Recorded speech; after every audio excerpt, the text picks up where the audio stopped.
Hello, I'm Severin Suzuki speaking for ECHO, the Environmental Children's Organization. We're a group of 12 and 13-year-olds trying to make a difference. Vanessa Suddy, Morgan Geisler, Michelle Quigg, and me. We've raised all the money to come here ourselves, to come 5,000 miles to tell you adults you must change your ways. Coming up here today, I have no hidden agenda. I am fighting for my future. Losing my future is not like losing an election or a few points on the stock market. I am here to speak for all generations to come. I am here to speak on behalf of the starving children around the world whose cries go unheard.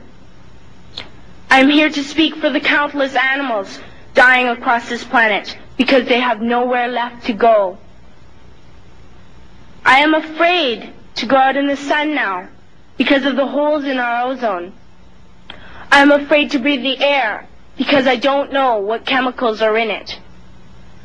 I used to go fishing in Vancouver, my home, with my dad, until just a few years ago we found the fish full of cancers. And now we hear of animals and plants going extinct every day, vanishing forever.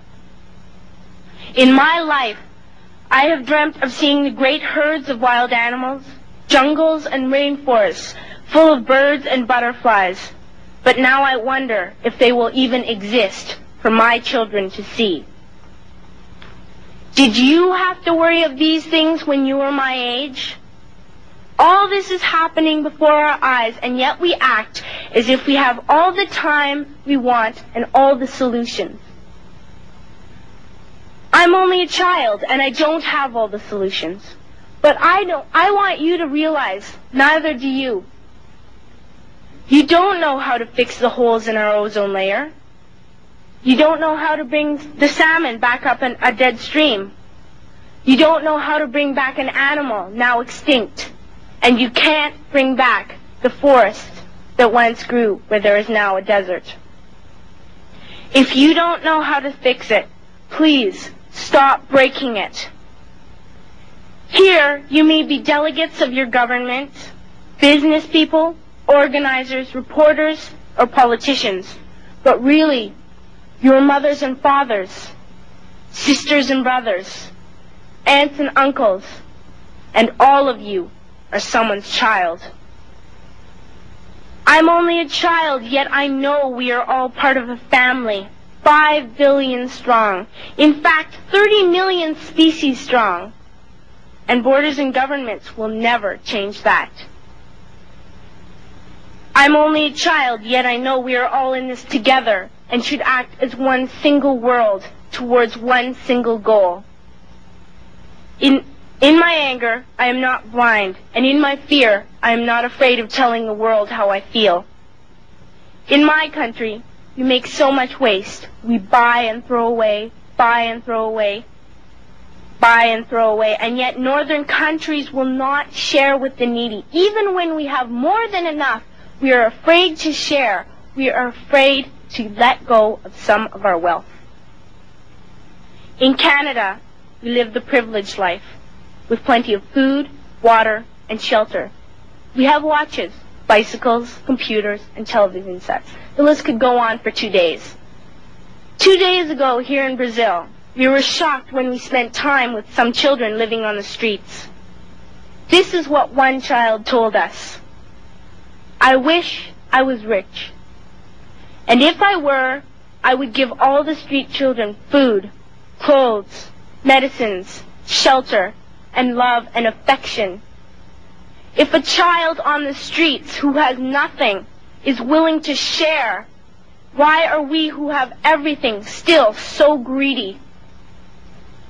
I can't stop thinking that these are children my own age, that it makes a tremendous difference where you are born. That I could be one of those children living in the favelas of Rio. I could be a child starving in Somalia, or a victim of war in the Middle East, or a beggar in India. I am only a child, yet I know if all the money spent on war was spent on finding environmental answers, ending poverty, and finding treaties, what a wonderful place this earth would be. At school, even in kindergarten, you teach us how to behave in the world. You teach us not to fight with others, to work things out, to respect others, to clean up our mess, not to hurt other creatures, to share, not be greedy. Then why do you go out and do the things you tell us not to do? Do not forget why you are attending these conferences, who you're doing this for. We are your own children. You are deciding what kind of a world we are growing up in.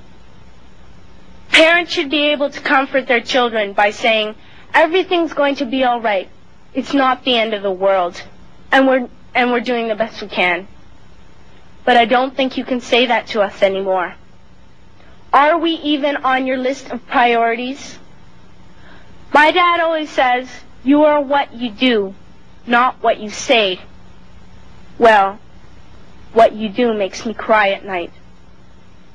You grown-ups say you love us, but I challenge you, please, make your actions reflect your words.